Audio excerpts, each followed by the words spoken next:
मंगलाचरण करेंगे। ओम नमः सिद्धेभ्याय जय श्री ओम नमः सिद्धेभ्याय जय श्री ओम नमः सिद्धेभ्याय। मंगलम भगवान वीरो मंगलम गौतमो गणी मंगलम कुंद कुंदाद्यो जयंधर्मोस्तु मंगलम। सर्वमंगल मांगल्यम सर्व कल्याण कारकम प्रधानम सर्वधर्माणां जयनं जयतु शासनम। जैनम जयतु शासनम जैनम जयतु शासनम। क्रिया परिणाम और अभिप्राय नाम की पुस्तिका जिसके रचयिता हैं पंडित अभय कुमार जी जैन। और हम लगभग पुस्तक के मध्य तक आ चुके हैं, जिसमें हमने अभी काफी मसाला बाकी है, जिसमें हमने क्रिया परिणाम और अभिप्राय में क्या संबंध है, इनमें से किस तरह सूक्ष्मता के आधार पर या स्थूलता के आधार पर अपन ने पढ़ा कि क्रिया सबसे स्थूल होती है क्योंकि वो जगत को दिखाई देती है। परिणाम सूक्ष्म होते हैं उसके कंपैरिजन में जो दिखाई नहीं देते। और अभिप्राय तो और भी सूक्ष्म होता है, जो जिसका अंदाज लगना भी बहुत मुश्किल होता है। तो ये अपन ने पढ़ा था और इसकी बहुत सारी उदाहरण अपन ने देखे थे। ये भी हमने जाना था कि क्रिया और परिणाम में निमित्त निमित्त संबंध भी पाए जाते हैं। कहीं कहीं अलग हो सकते हैं, लेकिन ज्यादातर ऐसा होता है कि परिणामों के अनुसार क्रियाएं होती हैं या क्रिया होते होते परिणाम बदल जाते हैं। हाँ, लेकिन कभी उल्टा भी होता है। और इससे ये साबित होता है कि क्रिया और परिणाम दोनों स्वतंत्र हैं, एक दूसरे के ऊपर निमित्त निमित्त संबंध अलग होते हैं लेकिन क्रिया कर्ता कर्म संबंध नहीं होते। फिर हमने अभिप्राय के बारे में बात पढ़ा कि अभिप्राय और भी सूक्ष्म है, और अभिप्राय जो है वह बाहर से दिखाई देते नहीं है, लेकिन उनसे बहुत सारी चीजें गवर्न होती है। अभिप्राय के बहुत सारे अर्थ होते हैं, इसमें उद्देश्य नए साथ साथ उसका एक अर्थ मान्यता भी होता है। और अगर अपन इस मान्यता के ही अर्थ को लेकर चलते हैं, तो हमने जिस कारण से ये चर्चा शुरू की है वो उसका उद्देश्य साबित होता है। तो हमने क्या, हमारा पर्पस क्या है कि जीव के जो मान्यताएं होती हैं मान्यता के दो ही रूप हैं मुख्य रूप से। ये जो हम मुक्ति के मार्ग में जो हमारे लिए कार्यकारी है, ये मिथ्या मान्यता और सम्यक मान्यता। तो जीव अगर अपने स्वरूप को शरीर आदि के माध्यम से शरीर आदि को अपना स्वरूप माने, या शरीर आदि को ही अपना अपनत्व उसमें रखे, तो उसकी जो उस मान्यता के कारण उसके जितने भी भाव होंगे, जितनी उसकी कोशिश होंगी, जितने उसके जो है वो क्या प्रयत्न होंगे, पुरुषार्थ होंगे, वो सारे उसी तरह से चलेंगे, उसी भाव की पुष्टि करने के लिए होंगे। जबकि अगर जीव वेद विज्ञान से प्रेरित है, उसको सहज ही पता है कि मैं कौन हूँ और मेरी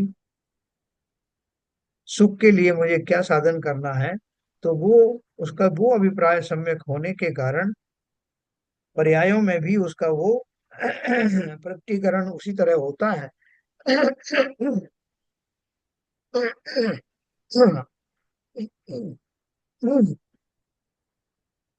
और उन पर्यायों में भी वो उस मान्यता के कारण से उसका जो परिणाम भी उसी जाति के आते हैं और क्रियाएं भी उसी जाति की होती हैं। ये अपन मोटी मोटी बात अपन ने जानी थी, और उसी दिशा में थोड़ा सा और आगे बढ़ेंगे।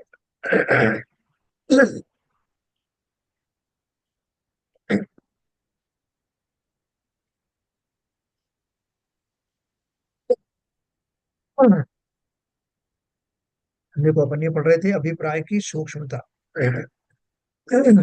क्रिया और परिणामों से परिचित यह जगत अभिप्राय से बिल्कुल अपरिचित ही है।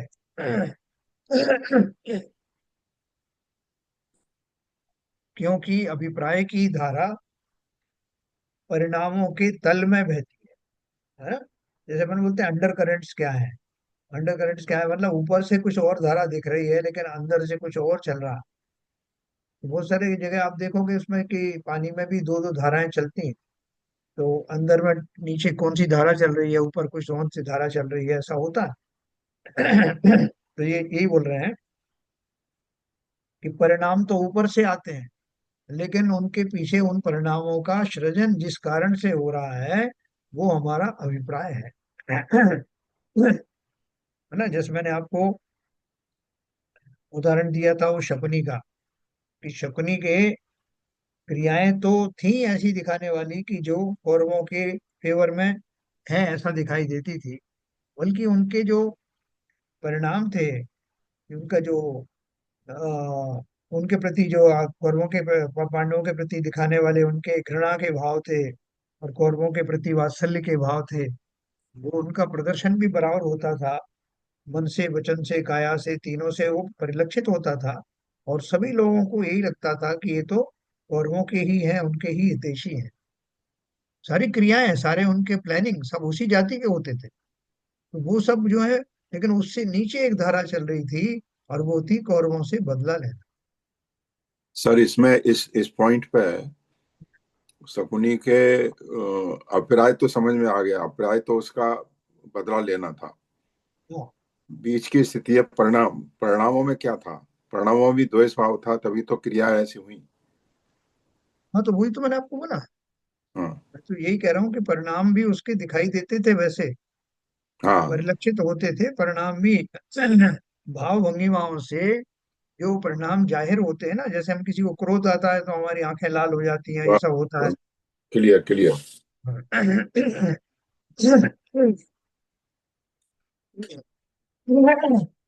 जगत के प्राणियों में मिथ्या मान्यताओं का प्रवाह अनादिकाल से चला आ रहा, फिर भी उनकी ओर किसी का ध्यान नहीं जाता।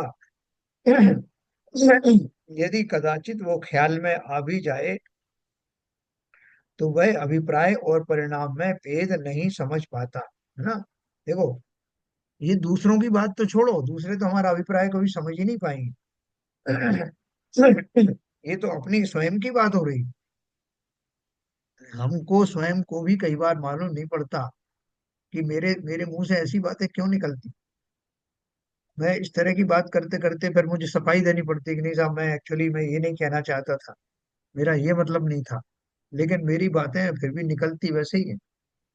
हमारे एक बॉस थे, वो ये कहा करते थे कि आप बाद में उनको सफाई गलत दोगे, सन्नी साहब मैं ये कहना नहीं चाहता था, मेरा ये उद्देश्य नहीं था। वो कहते नहीं, जब तक अंदर से तुम्हारा ऐसा नहीं होगा तब तक ये जवान पर बात आएगी नहीं।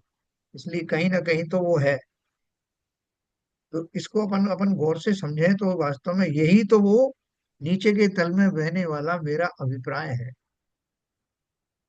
वो अभिप्राय इतना गहरा होता है, कई बार हम खुद को समझ में नहीं आता कि मैं चाहता क्या हूँ। तो दूसरे तो क्या समझ पाएंगे, इतनी बारीक चीज है ये अभिप्राय। इसके लिए तो ये सारा जो अपन पढ़ रहे हैं, आप इस जब अपन इस कथन से होके पूरे गुजरेंगे तो हमको भी ये शंका होगी कि मैं स्वयं के बहुत से अभिप्राय से अनभिज्ञ हूँ, क्योंकि वो पूर्व संस्कार के बल पर मेरी मान्यताएं चली आ रही। उसमें अभी अपन जो जो कितनी अच्छी अच्छी बातें करते हैं कि साहब जो आत्मा अलग है, शरीर अलग है, और जीवों को ये करना चाहिए और वो करना चाहिए, और मैं उसमें कुशल हो गया। नाटक नहीं। जब मैं भक्ति के भाव करता हूँ, मैं जब संसार में विचरण करता हूँ, तो मेरी ये मान्यताएं जो मैंने अभी अडॉप्ट की हैं ये मेरे साथ चलती हैं। लेकिन फिर भी मेरे अंदर में मेरे वो सम्यक दर्शन प्रकट क्यों नहीं हो रहा? क्योंकि सम्यक दर्शन की जो मान्यता है, जो अभिप्राय है, वो तो अंदर आया नहीं।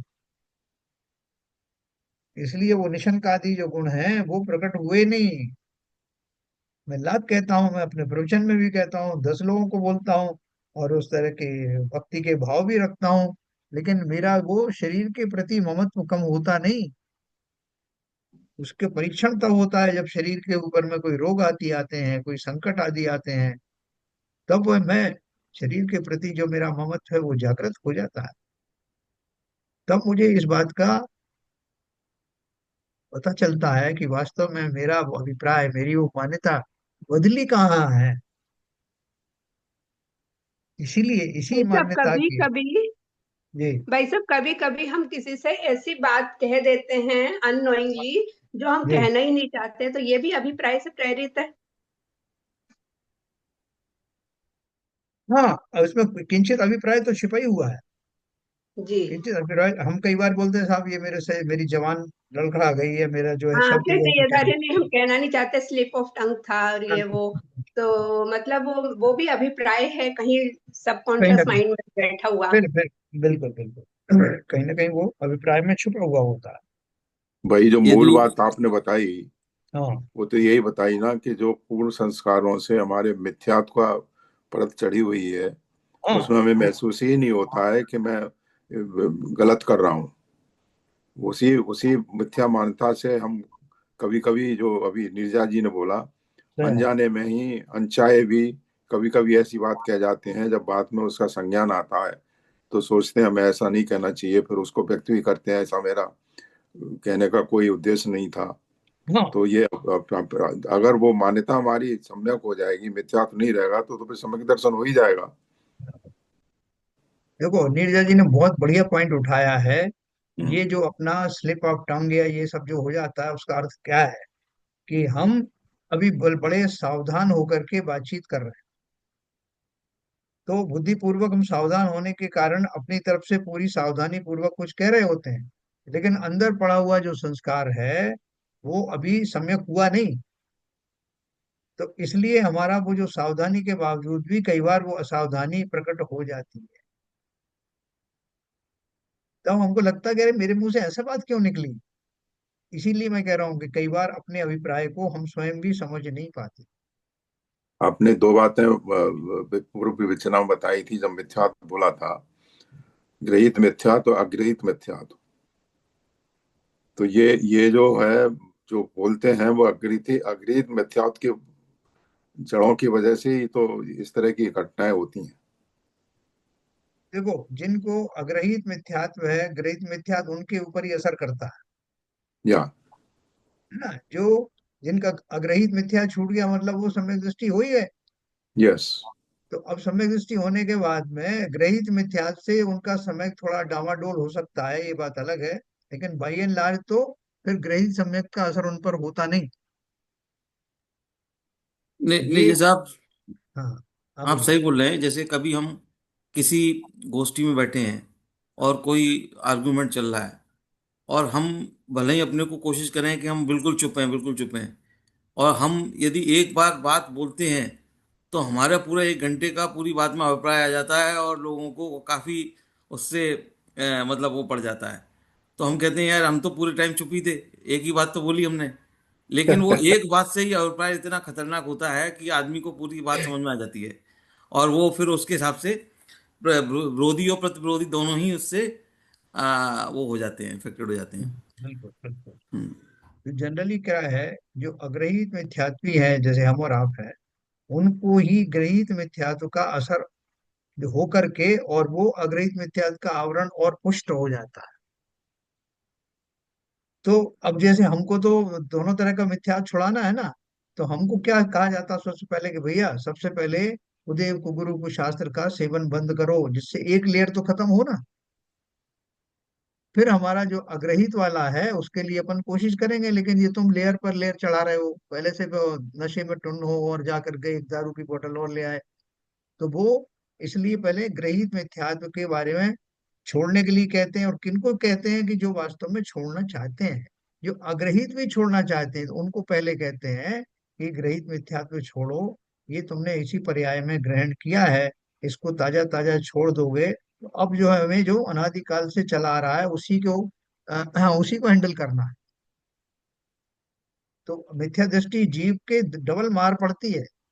सम्यक दृष्टि जीव ऐसा नहीं होगा कि वो कुदेव को गुरु कुशास्त्र का पोषण करे, फिर सम्यक तो उसका रहेगा ही नहीं, है ना।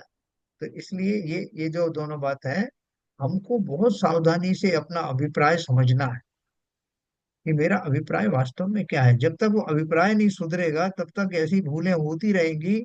और कई बार मैं कंफ्यूज हो जाऊंगा कि मैं सम्यक दृष्टि हो गया लेकिन हुआ नहीं। जैसे कल मैंने आपको बताया था उदाहरण, वो तेनालीराम का, कि वो बहुत चतुराई से काम कर रहा था कि किसी को मालूम नहीं पड़े कि वो बहुरूपिया है, कौन सी भाषा का जा उसकी ओरिजिनल भाषा है, कहाँ का वो रहने वाला है। लेकिन जब उसको जो अचानक से उसके ऊपर पानी डाल के उसकी नींद भंग की गई तो उसके मुंह से जो निकला वो उसके संस्कार थे। जिसे वो जानता था, उसका अहम था, उसकी मान्यता थी कि मैं कौन हूं। तो ऐसे ही बीच बीच में जब कभी ऐसे प्रसंग आते हैं तब हमारा अभिप्राय जागृत होता है। कई बार दूसरों को भी पता लगता है और हमको भी पता लग जाता है कि मैं वास्तव में किस संस्कारों में जी रहा हूँ, मेरी असली मान्यता क्या है। तो वहां अगर मैंने वो पकड़ लिया तो फिर मुझे आसान हो जाएगा अपने अभिप्राय को बदलना।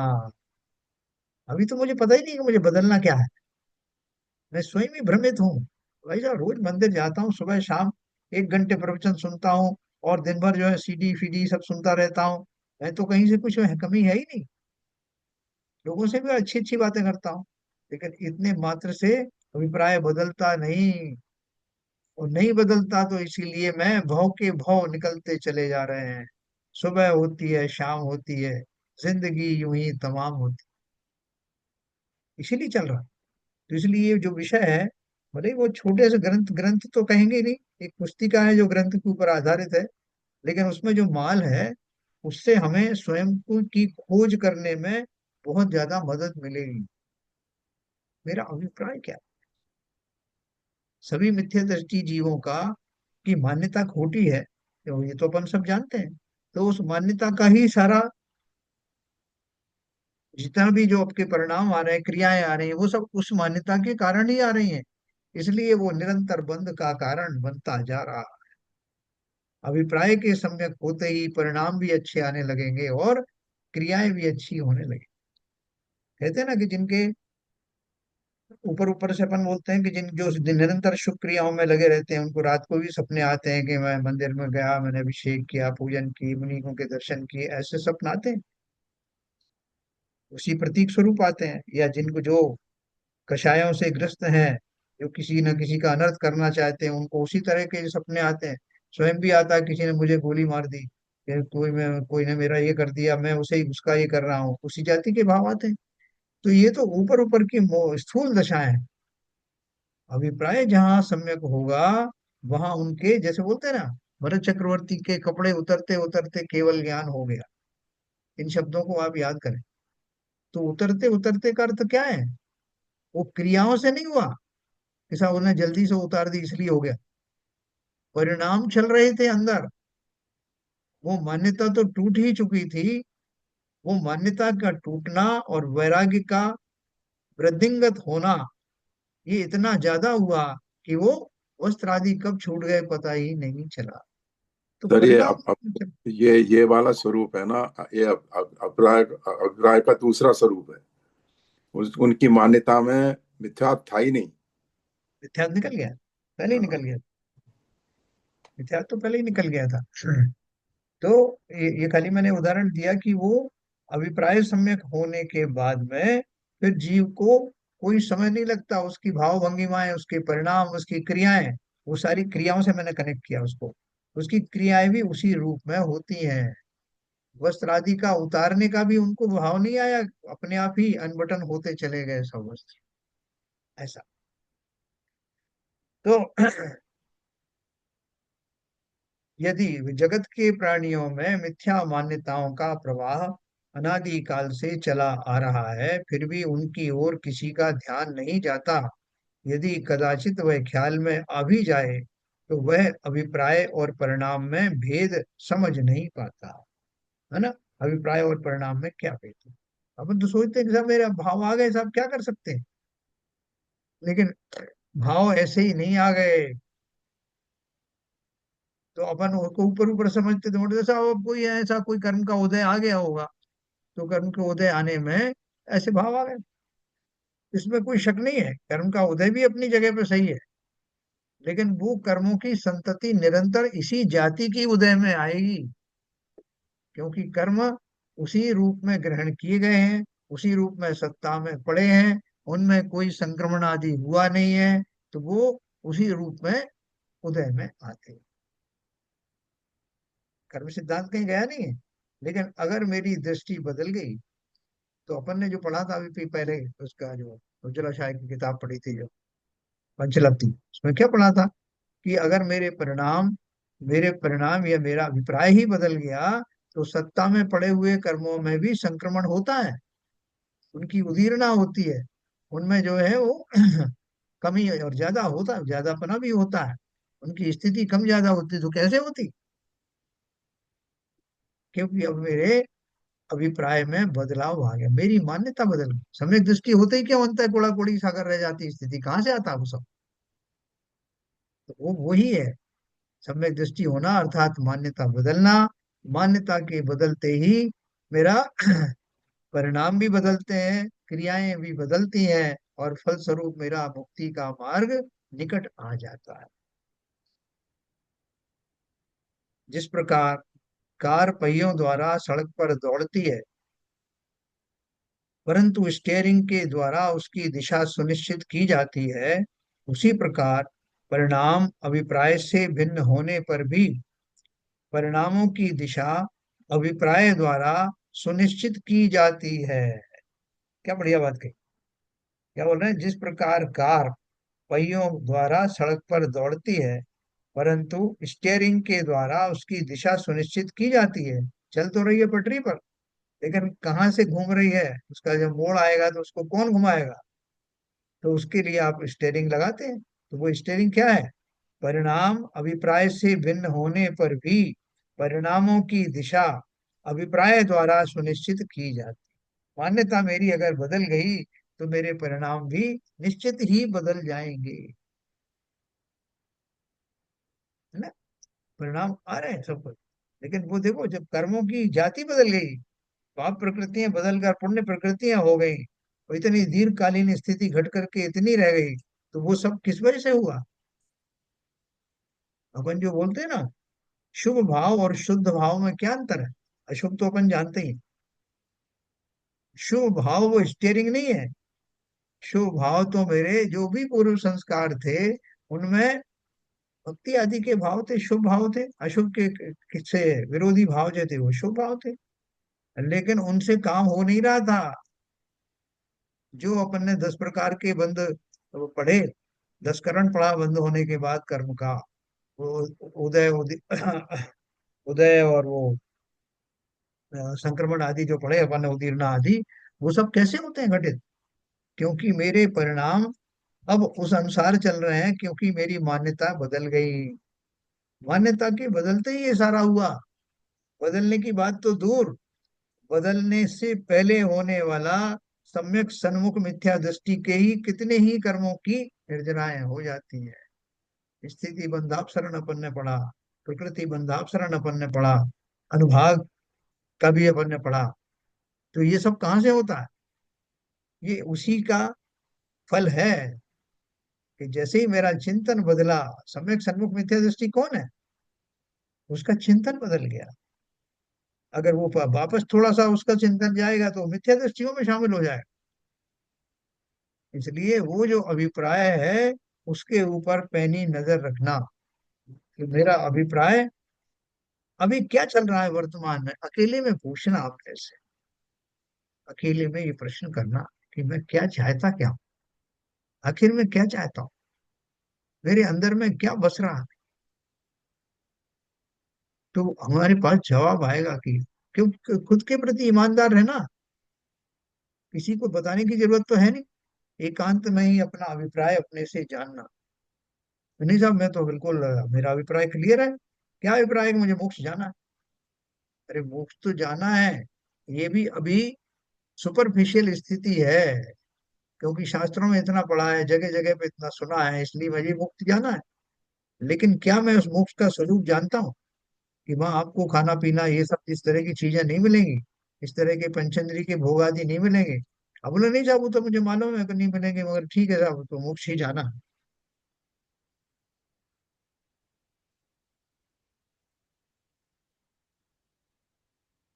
हेलो। हाँ। हाँ।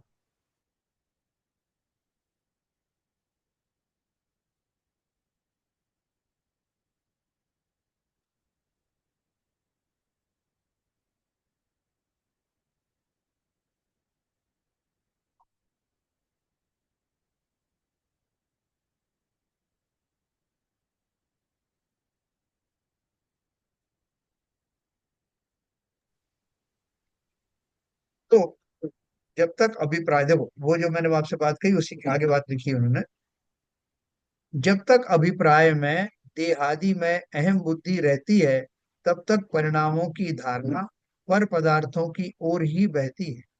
तथा जब अभिप्राय में अपने चैतन्य स्वभाव में अहम बुद्धि हो जाती है, तब परिणामों का प्रवाह भी स्वसन्मुख हो जाता है। मैं आपसे कह रहा था कि आप एकांत में बैठ करके अगर आपने सोचा कि क्या मैं क्या चाहता हूँ, तो बात आएगी कि मन में पहले आएगी कि देखो ऐसा है कि मैं कहता तो हूँ मोक्ष जाना है और इसमें कोई शक नहीं कि मोक्ष जाना है, लेकिन अभी मेरा उतना परिपक्वता आई नहीं है। अभी भी मैं कुछ भी चीज से जो है बहुत जल्दी प्रभावित हो जाता हूँ। अच्छी कोई घटना होती है, धन धान्य आदि की बरसात होती है, मेरे बच्चों की खुशी की खबर आती है तो मैं खुश हो जाता हूँ। और जब कोई ऐसा जो शोक समाचार आता है तो मैं दुखी हो जाता हूँ। ये मैं अपना एनालिसिस करूं, इसका अर्थ ये है कि मेरे अभी वो मान्यता वाली चीज सुधरी नहीं। तो क्या करूं? फिर कोशिश करना, करत करत अभ्यास के जड़मति होत सुजान है। तो वो अपने प्रयत्न करना और फिर टटोलना। हम कहीं बाहर थोड़ी जा रहे हैं, हम हमारा देह देह भी अभी हमारे साथ है, और देह की तो बात है ही नहीं, ये तो हमारा अंतर मन है, हमेशा मेरे साथ ही रहता है। उसकी बार बार परीक्षा करना, क्या मैं आगे बढ़ा। तो इसलिए उन्होंने बोला ना, जब तक अभिप्राय में देहादि में अहम बुद्धि रहती है, देहादि है, मैं बीमार हो गया तो मैं विफल हो जाता हूँ। लेकिन वो दशा की मैया, बीमार हो या स्वस्थ हो, ये सब तो शरीर की क्रियाएं हैं। जैसे श्रीमद राजचंद्र जी कहा करते थे, वैसी फील आने लगे तब समझना अभिप्राय में भरपूर सुधार हो गया। जब तक अभिप्राय में देहादि में अहम बुद्धि रहती है, तब तक परिणामों की धारा पर पदार्थों की ओर ही बहती है। ये टेस्ट है अपने। तथा जब अभिप्राय में अपने चैतन्य स्वभाव में अहम बुद्धि हो जाती है, तब परिणामों का प्रवाह भी स्वसन्मुख हो जाता है। संसार की कोई चीज मुझे ना तो लुभा सकती है, ना मुझे डरा सकती है। होकर सुख में मगन न फूले, दुख में कभी न घबराओ। ये स्थिति कैसे आती है? पर्वत नदी शमशान भयानक, अटवी से नए भय खावे। ये सब स्थिति इतनी सरल भाषा में, उसमें मेरी भावना में दी गई, हमको समझ में नहीं आता, पूरा सिद्धांत है वो। ऐसी स्थिति कब हो जाएगी? खाली किसी से मांगने से, भगवान से प्रार्थना करने से स्थिति हो जाएगी क्या? नहीं साहब, मेरी भावना है, मेरी भावना का स्तर क्या है? खाली भगवान के सामने बोल देने से नहीं आएगा ये, उसका प्रैक्टिस करना पड़ेगा। जैसे उस एकलव्य ने द्रोणाचार्य की न केवल भक्ति की, बल्कि उनके सामने धनुर्विद्या का अभ्यास भी किया। ऐसा अभ्यास मैं कहाँ कर रहा हूँ, है ना? अभिप्राय में परिवर्तन एक गुप्त क्रांति है। देखो कितनी बढ़िया बात कही। अभिप्राय में परिवर्तन एक गुप्त क्रांति है। जिस प्रकार बीज में अंकुर फूटता है, परंतु वह पृथ्वी के भीतर ही रहता है, इसलिए किसी को दिखता नहीं। जब वह पौधा बनकर ऊपर आता है, तभी वह जगत को दिखता है। उसी प्रकार अभिप्राय बदल जाने पर तत्काल परिणामों और क्रिया में बहुत बड़ा परिवर्तन दिखाई नहीं पड़ता। कालांतर में परिणामों में विशेष परिवर्तन होता है, तभी वह क्रिया के माध्यम से जगत को दिखाई पड़ सकता। तो बीज कब अंकुरित हुआ जमीन के अंदर, हमें क्या पता? तो औरों को तो पता ही नहीं पड़ेगा।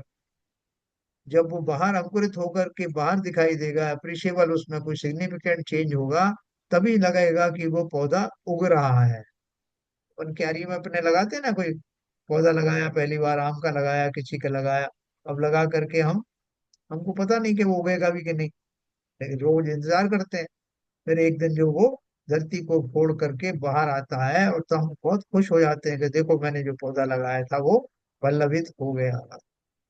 ऐसे ही अभिप्राय का उन्होंने बोला ना, अभिप्राय में परिवर्तन एक गुप्त क्रांति है, मेरे अंदर चल रहा है। अभी भले ही पूरा पौधा नहीं बना हो, लेकिन बीजारोपण तो कर दिया ना।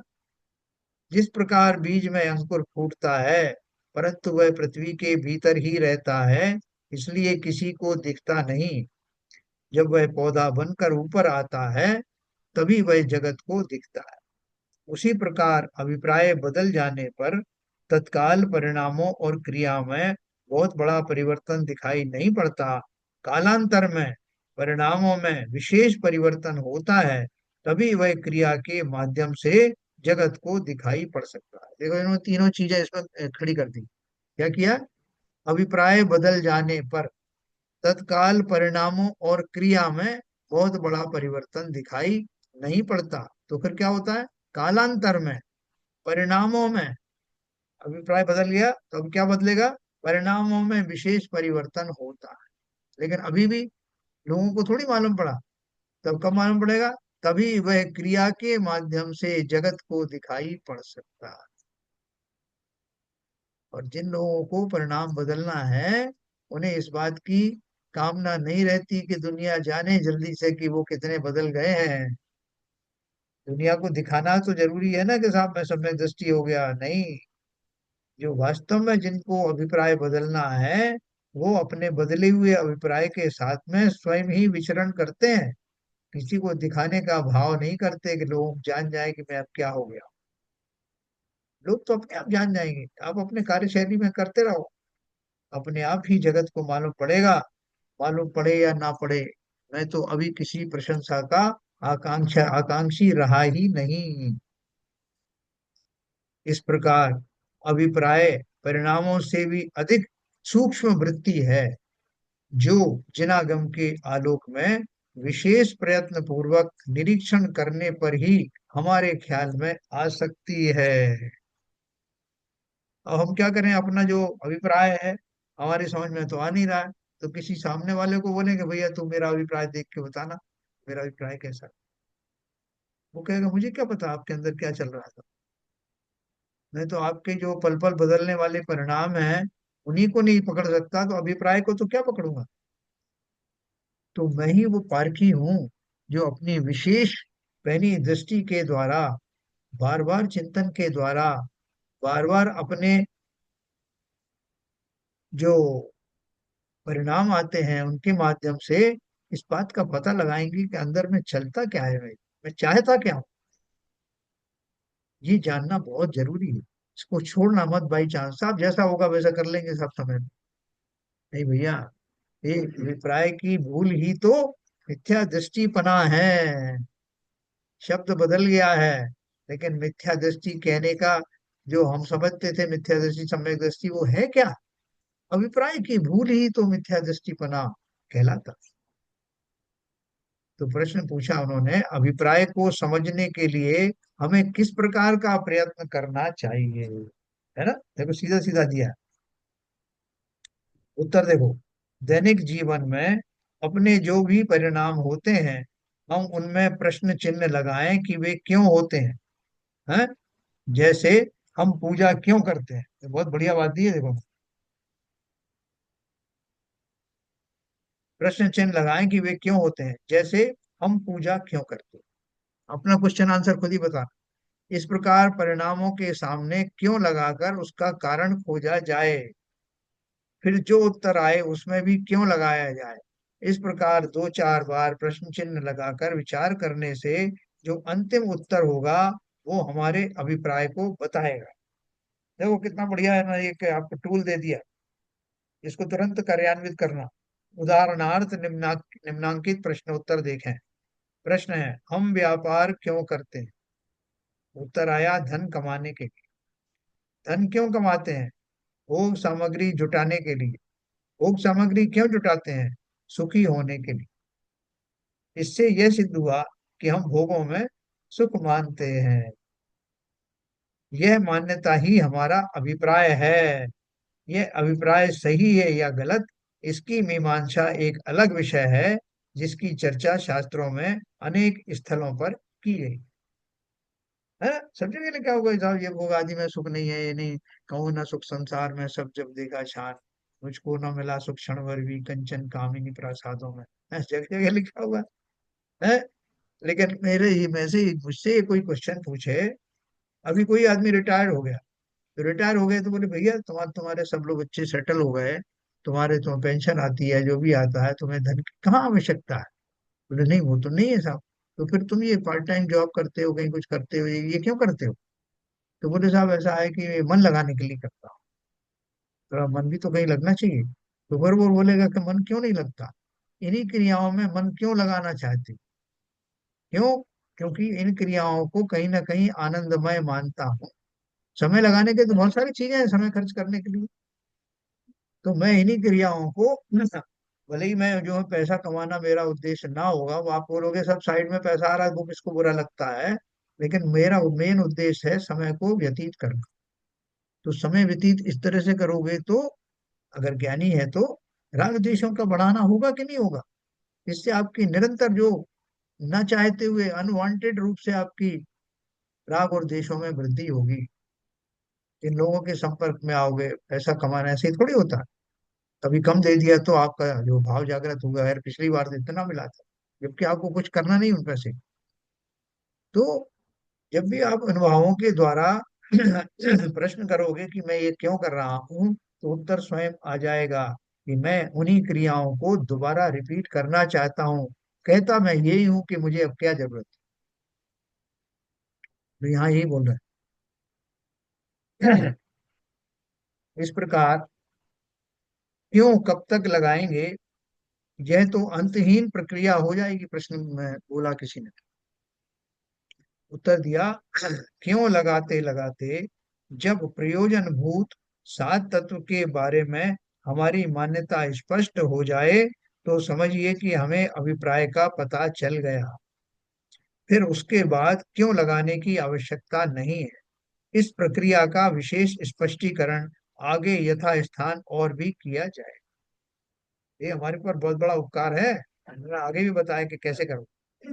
इस प्रक्रिया का विशेष स्पष्टीकरण आगे के स्थान में किया जाएगा। यहाँ तो मात्र अभिप्राय की सूक्ष्मता बताने के लिए संक्षिप्त चर्चा की गई। हाँ, फिर देखो प्रश्न है, अभिप्राय स्पष्ट होने के बाद क्यों प्रश्न चिन्ह लगाया जा सकता है या नहीं? अगर एक बार हमको अपना अभिप्राय मालूम पड़ गया तो फिर क्यों लगाया? जैसे हमको ये मालूम पड़ गया कि मैं सुखी होने के लिए ये सब करता हूँ, और सुखी होने का मेरा मान्यता यही है कि भोगादि में ही सुख है। तो अब एक बार मालूम पड़ गया ना, मेरा मंतव्य मुझे ही मालूम पड़ गया, तो अब मैं आगे की क्रियाओं में क्यों क्यों लगाऊं? तो देखो उन्होंने क्या लिखा, जब अभिप्राय को समझने का प्रयोजन हो तो और प्रश्न चिन्ह लगाने की क्या जरूरत है? यदि उसके कारणों की तथा यथार्थता अयथार्थता की मीमांसा करना हो, तो क्यों लगाकर उसका निर्णय किया जाएगा ना? यदि उसके कारणों की तथा यथार्थता अयथार्थता की मीमांसा करना हो, तो क्यों लगाकर उसका निर्णय किया जाएगा?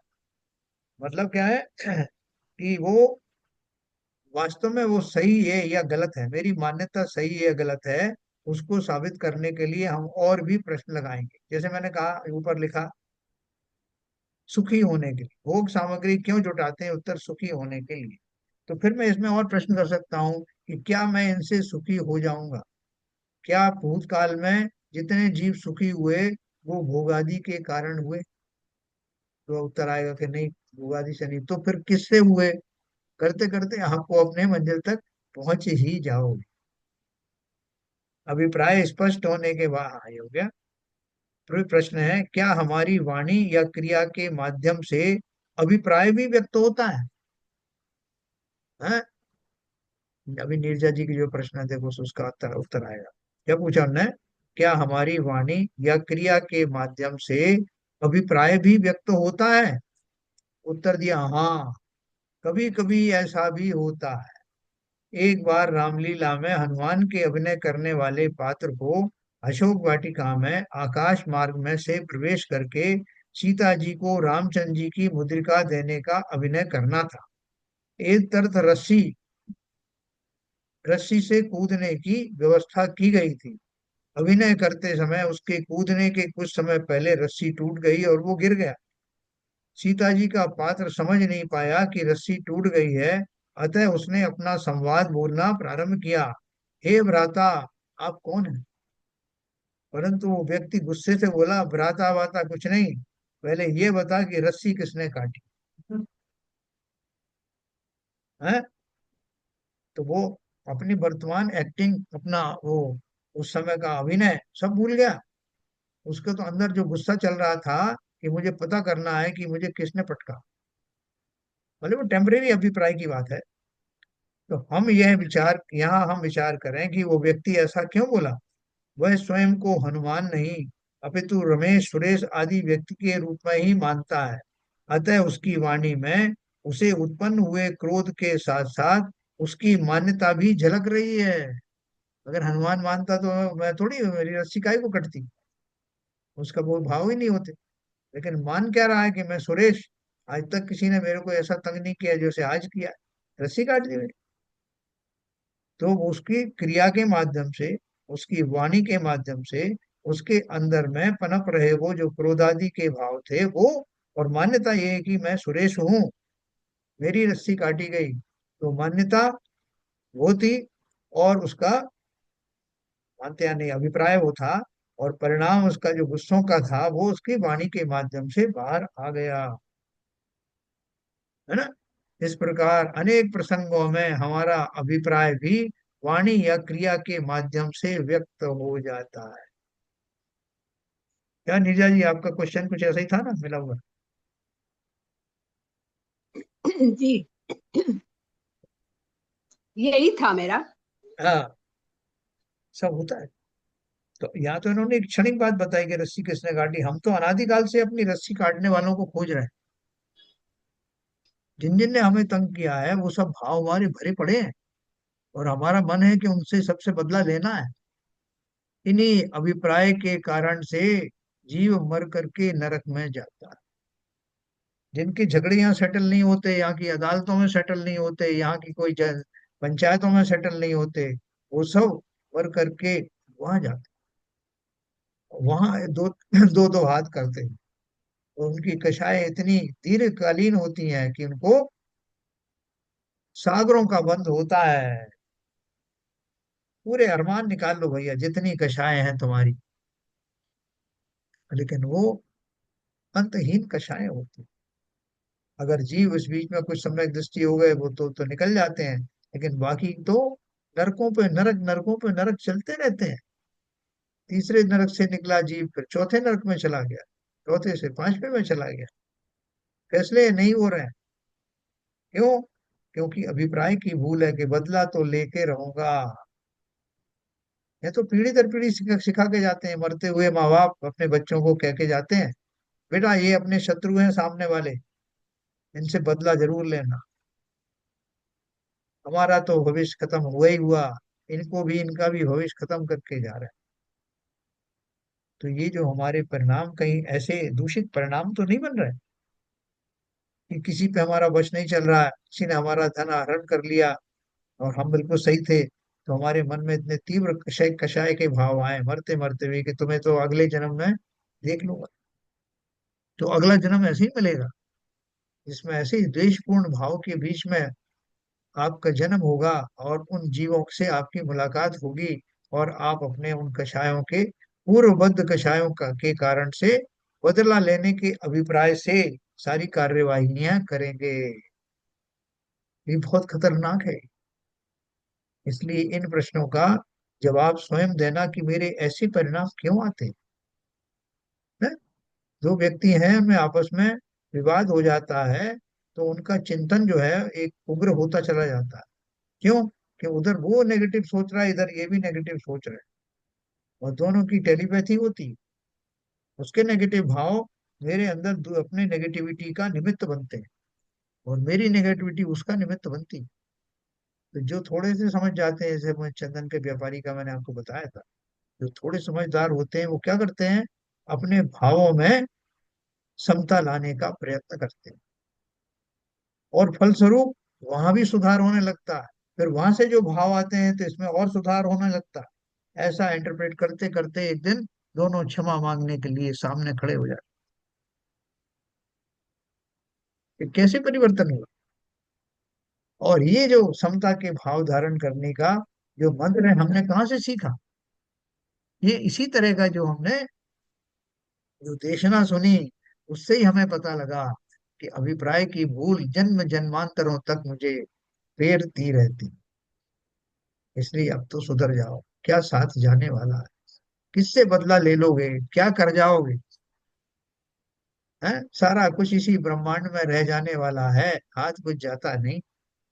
इसलिए जिन जीवों ने इसकी प्रैक्टिस की, इस मंत्र की जिन्होंने प्रैक्टिस की, संसार में क्या रखा है, मेरा कुछ है ही नहीं, कुछ साथ जाता भी नहीं, इसका निरंतर प्रैक्टिस करने से बहुत सारी कषायें छूट जाती, और अभिप्राय में हुए इस बदलाव के कारण ही मुक्ति मार्ग प्रशस्त होता है। ठीक है। इस प्रकार अनेक प्रसंगों में हमारा अभिप्राय भी वाणी या क्रिया के माध्यम से व्यक्त हो जाता है। तब फौरन करेक्शन लगाना कि अरे मेरा अभी सुधरा नहीं मामला, अगली बार और अच्छा अभ्यास करें। कल अपन पढ़ेंगे 5वां नंबर का अध्याय, क्रिया परिणाम और अभिप्राय का जीवन पर प्रभाव। देखो मैं बोल रहा हूँ आपको, ये बहुत बढ़िया टॉपिक है। पंडित अच्छे जी ने अच्छे वहां से, टॉपिक लिए। हाँ वहां से खींच के लाए हैं, जो इतनी देशनाओं के बीच में से हमें करना क्या है, हमें अल्टीमेटली प्रैक्टिकली हमें क्या करना है, वो खोज के लाए। चरणानी योग के जो व्रत नियम संयम आदि हैं, वो तो खाली क्रियाएं हैं, कह लो। उनके माध्यम से हम सुधार यही करना चाहते हैं, लेकिन जब तक हम इसके लिए तैयार नहीं होंगे, तब तक पूरे उन व्रत नियम संयम से भी लाभ होने वाला नहीं। जो आप नहीं, सर आपका जैसे हाँ बोलिए, जब चलेंगे। आपका अभिप्राय, अभी मान्यताएं चेंज होंगी तो वो अभिप्राय में दिखने लगेगा। जैसे ही बोलिए। आपकी मिथ्यात्व कम होता जाएगा, वो आपके अभिप्राय में नजर आना चाहिए, फिर अभिप्राय अपने आप ही वो नजर आएगा। और आप कहते रहो कि मैं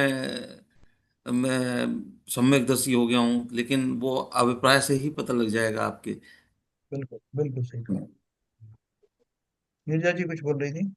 जी, मैं ये कह रही थी कि जैसे अननोइंगली जैसे जो हम बोल देते हैं या कोई क्रिया कर देते हैं, तो इसका मतलब ये ही अभिप्राय की सूक्ष्मता है जो अंदर तक बसी हुई है और हमें मालूम नहीं।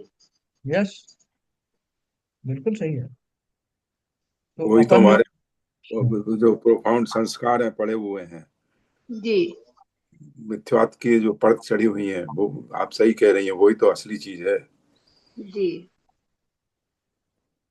तो देखो अभी अपन को इतना न केवल ये पहचान में आने लगा कि हमारे अभिप्राय से कि भूल के कारण से मेरे परिणाम और क्रियाएं प्रभावित होती हैं, बल्कि अब हमको ये भी समझ में आ गया है कि ये मेरे खोटे होने से, मुक्ति का मार्ग तो एक अलग बात है, मेरा सामान्य जीवन पर उनका क्या प्रभाव बिल्कुल बिल्कुल, दैट इज मोर इम्पोर्टेंट। पड़ता है। तो वो ये बेसिक फंडामेंटल है, जब तक ये हाँ, फंडामेंटल क्लियर नहीं होगा तो हम कितना ही स्वाध्याय करते रहे, कितने ही प्रवचन सुनते रहे, कुछ नहीं होने वाला। मुझे ये अपने को सही है, बात सही है। बहुत लोग कह देते हैं अब तो ये ना अपनी लड़ाई पीढ़ी दर पीढ़ी चढ़ेगी, और उन्हें समझ में ही हाँ, नहीं आता है बोल क्या रहे हैं, इसका मतलब क्या है। क्या क्या बोल देते हैं। कई लोग कह देते हैं अब हम लोग की लड़ाई ना जनरेशन टू जनरेशन चलती रहेगी। हाँ, देखो संसार में कुछ साथ लेके जाना नहीं, कुछ साथ लेके आए नहीं, कुछ लेकर जाते नहीं, इस बीच का जो समय है उसमें ही मेरा तेरा करते हुए जीवन निकल जाता। इतनी पाप की गठरी हम खाली काल्पनिक रूप से बांध लेते हैं, जो मेरा है ही नहीं, जो मेरे है ही नहीं, उनमें अपनेपन की कल्पना करते करते मैं पाप की गठरी बांध लेता हूँ, वही साथ लेकर के अगले भाव में चला जाता एक साथ प्रैक्टिकल मतलब वास्तविक उदाहरण है। हूँ। मेरे साले का दुकान वो किराए पे है पुराने 60 साल से। जी तो उनका एक भाई का तो सेटलमेंट आउट कोर्ट के आउटसाइड हो गया, जी। दूसरा पोर्शन दूसरे भाई के पास है। तो उनने कोर्ट उसमें कोर्ट में केस चल रहा था, तो मरने से पहले बच्चों को बोल गए कि कोर्ट का केस विड्रॉ मत करना, बिल्कुल लड़ते रहना। हम्म। तो ये वो जो नीरजा जी कह रही है ना, पीढ़ी दर पीढ़ी चलती रहती है लड़ाई, तो वो अभी लड़ाई चली रही है। बच्चों को समझ में नहीं आ रही, बोले हमारे पिताजी वचन दे के गए इसलिए हम कर रहे हैं। देखो अपने जीवन में इतने जो पात्र आते हैं, मैं आपको बताऊं, 1 मिनट और लगेगा। जैसे हमारी स्त्रियों की भूमिका में होते हैं, तो कोई सास बनती है, कोई बहू बनती है, कोई ननद बनती है, उनकी आपस में जो है खींचातानी होती है। वो उन रिश्तों को पहले से डिफाइन किया हुआ है कि ननद किसे कहते हैं, ननद का व्यवहार कैसा होगा, सासू का कैसा होगा, पति का कैसा होगा, वो सब ऑलमोस्ट डिफाइंड है। तो वो हमारे जीवन में वैसे ही पात्र आते हैं और लगभग वैसी ही भूमिकाओं का निर्वाह करते हैं। हम समझ नहीं पाते, और सबको अपनी, किसी को सास बुरी लगती, किसी को बहू बुरी लगती, लेकिन वो पात्र जीवन में आते इसलिए हैं कि वो अपना पुराना कर्जा वसूल करना आए हैं। वो कहते हैं सास भी कभी बहू थी, उसका अर्थ क्या है? इसी जीवन की बात नहीं, पिछले जीवनों की भी लगा लेना। जो जो हम उनके साथ व्यवहार अभी कर रहे हैं वो अगले भव में हमारे साथ आने वाला है। जो पहले किया था वो इस भव में आया है। कोई भी कार्य अकारण नहीं होता। जितने भी पात्र हमें रास्ते में आते, कोई हमें बदनाम करेगा, कोई हमें यश देगा, छोटी सी बात पे यश दे देगा, हम बड़े परेशान रहते हैं कि देखो घर में मुझे जरा भी यश नहीं मिलता और बाहर मुझे कितना यश मिलता, उसका क्या कारण? तो अगर संसार की दशा में ये सब हम निमित्त निमित्तिक संबंध जाने, मैंने क्या अभिप्राय के साथ लोगों से इंटरेक्ट किया था पहले, उस परिणाम स्वरूप मैंने किन किन को दुखी किया था, उनसे क्या क्या कर्म बंधे थे, उनका जब उदय का समय आता है तो उन्हीं पात्रों के द्वारा वो सब चीजें मुझे प्रदान की जाती हैं जो मैंने उन्हें प्रदान किया। ये पूरा रहस्य है। इसको जितना इसमें लगाओ ना समय, हम दुनिया भर की बाकी चीजों में लोगों की जो आलोचना करने, आलोचना पाठ करते हैं ना अपन, इसने ये कर दिया, उसने वो कर दिया, आपने कहा ये किया, तो एक दूसरे को ये किस्सा सुनाते रहते हैं। लेकिन क्यों कर दिया? वो जस्टिफाइड है, क्योंकि मैं करके आया। जिसमें इतनी हिम्मत होगी, जो अपनी गलती को स्वीकार करेगा कि ये मेरा ही किया हुआ वापस लौट रहा है, उसी का कल्याण होने वाला है। चलिए, समय हो गया, कल अपन इसी विषय को और पढ़ेंगे। मेरे को पूछनी थी तुमसे। ए बोली बोली बोली। ने कहा था कुछ आ, हमारे परिणाम के अनुसार क्रिया होती है क्या? दोनों एक दूसरे से जैसे मेरा अभिप्राय कुछ हो सकता है, अभिप्राय के अनुसार परिणाम हो ना हो, लेकिन परिणाम के हिसाब से क्रिया होती है, क्या ऐसा है? हाँ, अपन ने पढ़ा था ना कि परिणाम है और क्रिया में निमित्त निमित्तिक संबंध होता है। बाई एंड लार्ज तो होता है कि जैसे परिणाम होते हैं, क्रियाएं लगभग वैसी ही होती हैं। और जब अगर वो होती हैं तो बोला जाता है ये उसका निमित्त बन गया, उस मेरे परिणाम का निमित्त वो क्रिया बनी। कई बार उल्टा भी होता है। जैसे मैंने आपको बताया कि सब लोग थिरक रहे थे, मैं भी थिरकने लगा, थिरकते थिरकते मेरे परिणाम बदल गए। अच्छा। पहले प्योर प्योर क्रिया थी, वो प्योर क्रिया करते करते मुझे आनंद आया, लोगों ने कहा "अरे वाह वाह वाह जैन साहब, कितना बढ़िया, आपको भक्ति का भाव एक्चुअल में आने लगा"। तो कई बार उल्टा होता है, लेकिन संबंध कौन से स्थापित हुए? निमित्त निमित्तिक संबंध। मगर आपने ये बताया ना, ये सब आपस में स्वतंत्र हैं। नहीं, एक मिनट, आप वही आगे बता रहा हूँ। तो नहीं नहीं। बाई एंड लार्ज तो ऐसे ही होता है। लेकिन कभी कभी ऐसा होता है जब आपको ये निमित्त निमित्तिक संबंध देखने को नहीं मिलता है, क्रिया कुछ और हो रही है, परिणाम कुछ और हो रहे हैं, दोनों में कोई सामंजस्य दिखाई नहीं देता, तो इन घटनाओं को देखते हुए वो बोलते हैं कि ये स्वतंत्र क्रियाएं हैं। अगर एक जैसी होती तो निमित्त निमित्तिक संबंध, एक जैसे नहीं होते तो स्वतंत्र परिणाम तो है ही। ये अपन ने पढ़ा था ना ऊपर। तो कल अपन इसकी और चर्चा करेंगे। और जो भी प्रश्न है आपके उठते हैं सहज में, क्योंकि कई बार अपन भूल जाते हैं जो पहले अपन ने देखा वो पढ़ा सब। पॉइंट पार्टीशन करने की कोशिश की है बहुत। चलिए, संजय प्रकाश जी, जिनवानी स्थिति।